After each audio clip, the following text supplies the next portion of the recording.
Aston Martin is in trouble, and this is bigger than one bad race weekend. Fernando Alonso and Lance Stroll are driving a car that is not just slow or fragile, it looks like it is fighting itself. That is what makes this story so serious. Australia exposed the weakness, China made it impossible to ignore, and now the whole Aston Martin project feels like it is sitting on a fault line. The first warning was the lack of clean running. Melbourne gave the team very little useful mileage. Then China hit even harder when Alonso retired on lap 32, and Stroll went out after just 9 laps. But the real issue was underneath it all. The Honda power unit was sending heavy vibration through the car, and that same problem appeared to be hurting the battery system and the driver at the same time. This was no longer just about race pace. That is why Aston Martin cannot treat this like a normal early season setback. A setup issue is fixable. A bad strategy call can be corrected, but when the same problem is damaging the car and draining the driver, the whole season starts to feel unstable.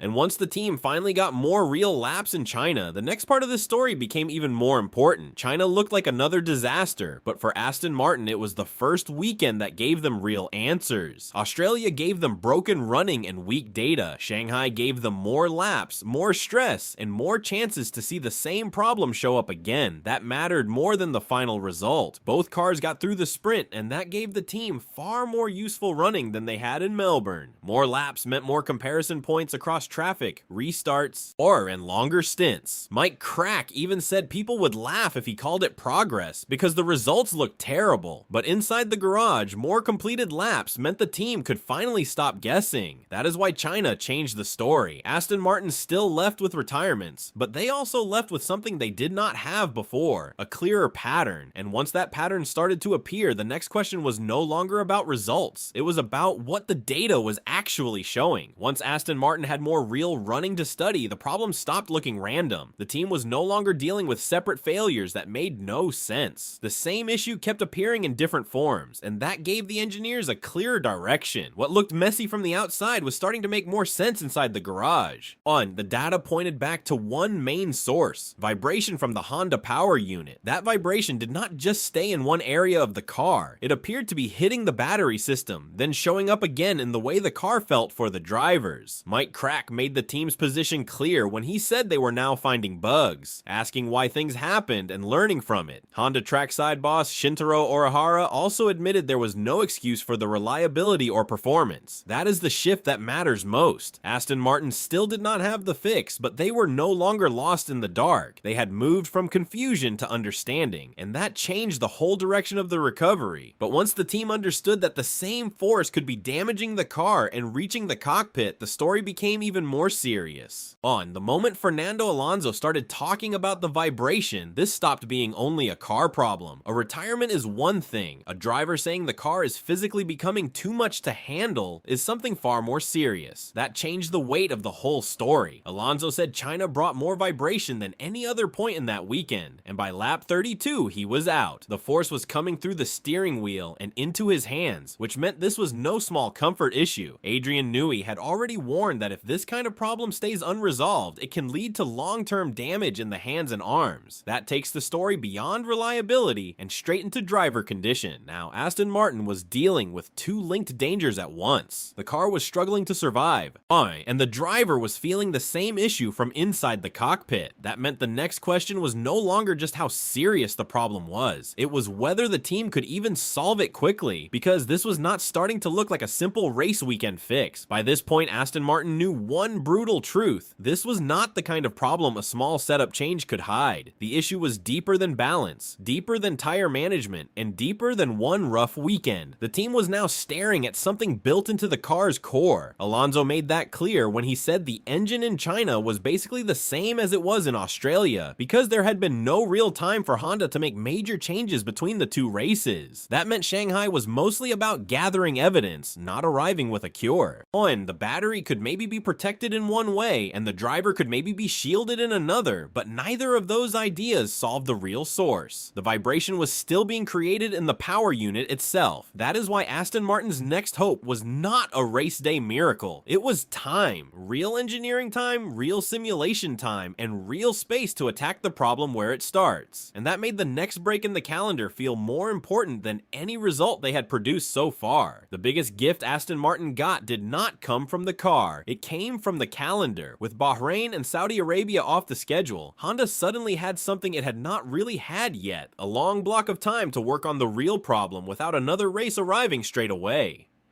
That gap mattered because this was no longer about quick trackside adjustments. Honda needed time to study the vibration properly, test new ideas, and work through the data from Australia and China in full. Suzuka would still be a hard test because that track exposes weakness fast, but Miami was the first place where any serious progress could start to show. Until then, Aston Martin was still carrying the same core risk, so the story now moved away from what had already gone wrong and toward what this extra time could actually change. Because once the team finally had space to work, the next question became even bigger, whether this was only Aston Martin's fight or the kind of problem that could damage their whole season in the wider battle ahead. This problem does not stay small just because it started inside one garage. On Aston Martin is not some backmarker fighting in silence. This is a major project tied to huge ambition, a top-level driver in Fernando Alonso, and a power unit partner in Honda that came into this era with serious expectations. That is why these early failures matter so much more than a normal bad start. If Aston Martin cannot control this quickly, the damage spreads everywhere. Points disappear, development falls behind, and the gap to the front starts growing before the season even settles. Honda also takes a hit because once reliability and performance are both being questioned at the same time, the pressure stops being local and becomes public across the paddock. This is no longer just about finishing races. It is about whether this project can still stay relevant in the bigger fight.